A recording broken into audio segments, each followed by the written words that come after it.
And welcome. In this chapter we will see how to create an operator or a controller with its own CRD. For this we will use Kubebuilder.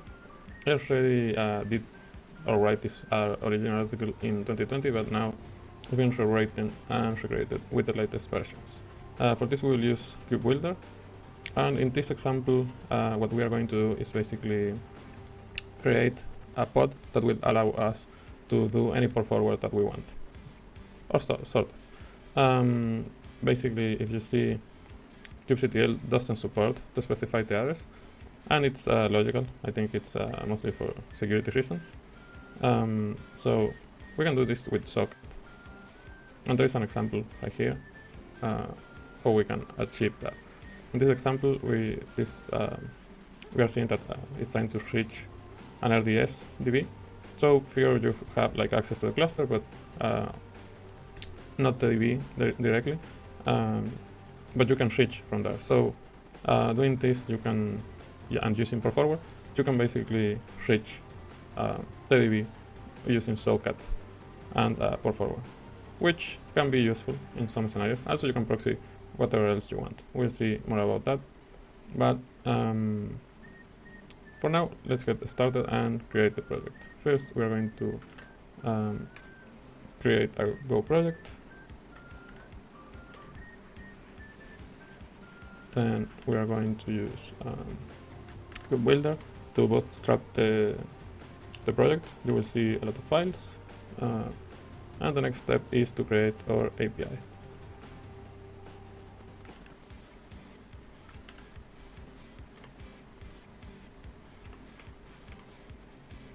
This can take a second, but not too long. Now we can check the files. We're going to modify only 3 files in here, for now at least. One is the types. Here we will define the spec for our CRD, the fields basically. Then we have the controller. This is where we will specify the behavior for our reconciler. This is which will give this will give the behavior that we want to our project, right? And then we have also the generated file for our spec, right? So we will use this one to test that everything works.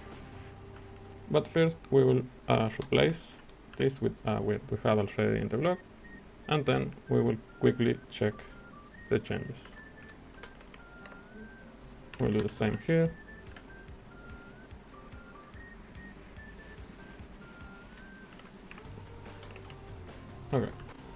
Okay, now that we have those files up to date with what we have in the blog, we will leave that there for a minute and do a quick walkthrough of what we added here. Basically, we have these phases, which is part of the status, to keep track of the status of our current deployment, right, in the reconciler. And then we have the spec, which is the fields that we will be able to use in the YAML file that we see here. In a minute, we will add it. But for now, let's just continue here. As you can see, we only have 4 fields that we will quickly see in the next file. As you can see, we have many imports and many things that come from directly from the Kubernetes libraries and whatnot.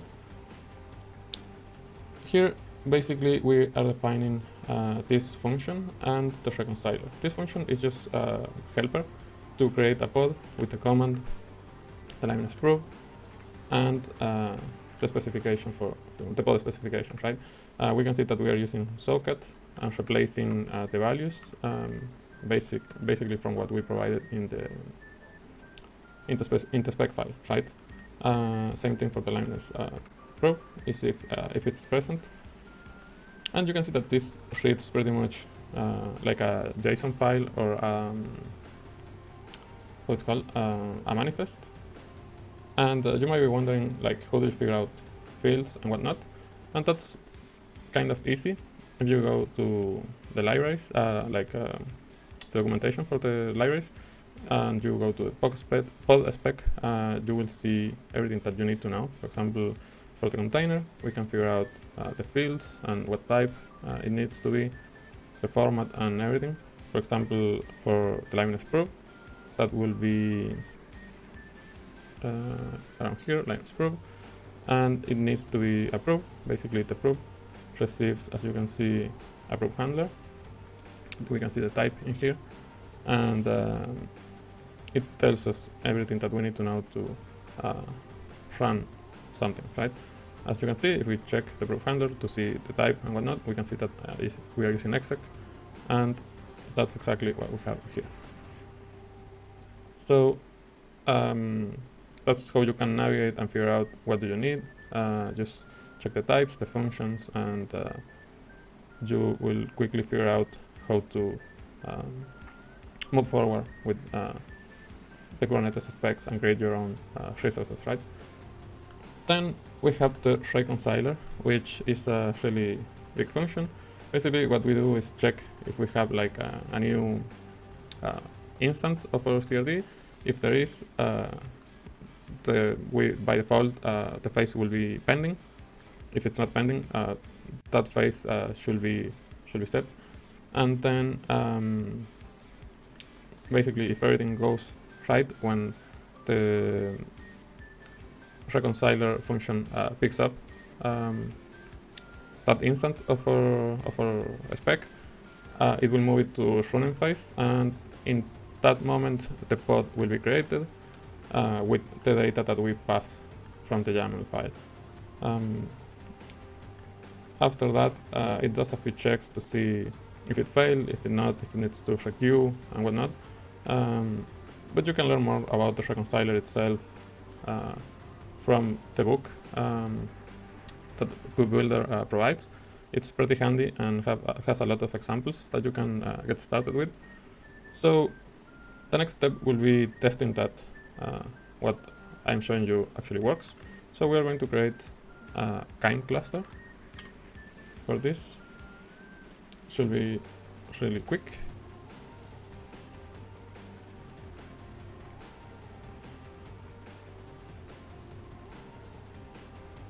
Okay, the next step is to run make install. This will install the CRD in the cluster. If we do .crds, we can see that it was just created, right? And now we can do make run to run the web server that we are creating and testing. And I want you to see this output, which will mean that it is running, right? Okay, everything looks good. Now, the next step is to test it. And to test it, we are going to use a bunch of terminals. For this, we're going to run an Alpine pod first. And then we will listen with netcat on port 8000. Right. Okay, we will leave that there, and then we will need to edit this. Basically, we only need to edit the spec, so I will just copy this section.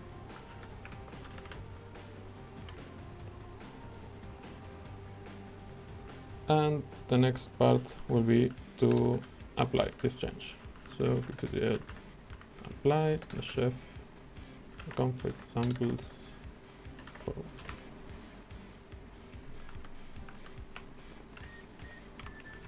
Okay, so I have a typo in the blog. I will update that later. Basically, this needs to be Linux proof instead of Linux. And now we can create, as you can see here, I failed to provide the field, and Kubernetes told me you need to provide this information. Right.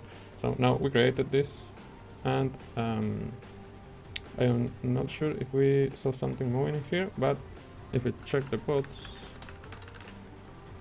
we can see that our pod is running there.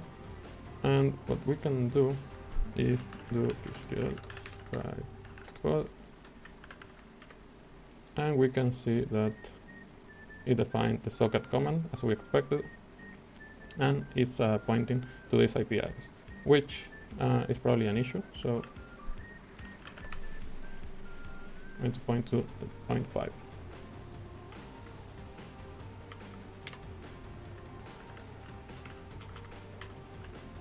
So we're going to delete this here because we need to manage our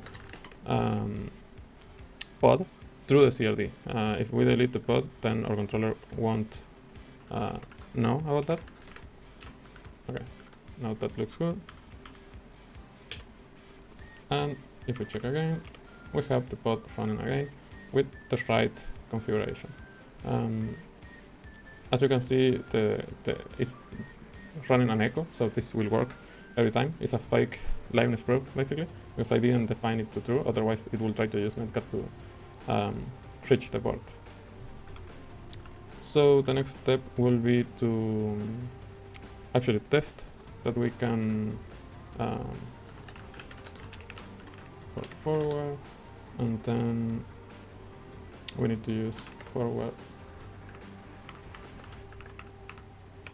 Okay, and now from our local machine we can do 8000, and we can see that we connected, and we can say hello, and we can see the message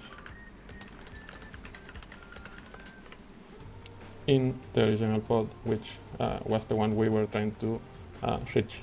So socket and our pod is working as we expected, and we can do more crazy things with this. For example, let's run a very quick example.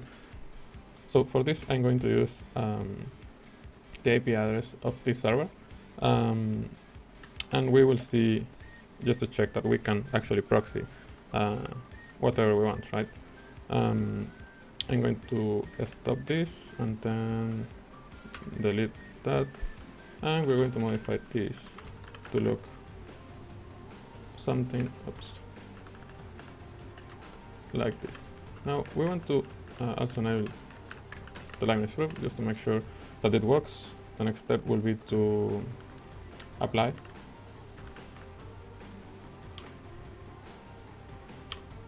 Okay, and now if we do ctl with pods, we can see our pod in there. And if we describe this pod again, describe pod forward. Now, now we can see the netcat command trying to reach that pod, right? Which we can test manually, and it will work because that port is open.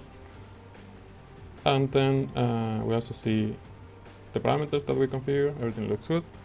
So now we are going to do another for forward, and we're going to use curl to check if it works. Okay, I did the wrong for forward.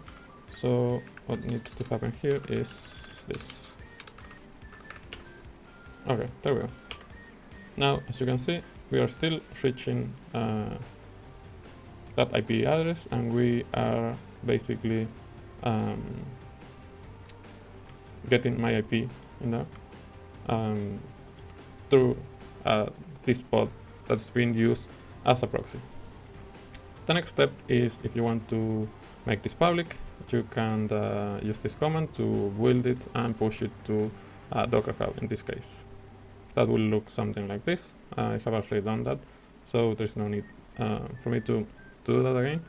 And that's pretty much it. I hope you liked it and use it. There are many use cases for it, and I think it's a really powerful tool and what makes Kubernetes a really great platform to build on.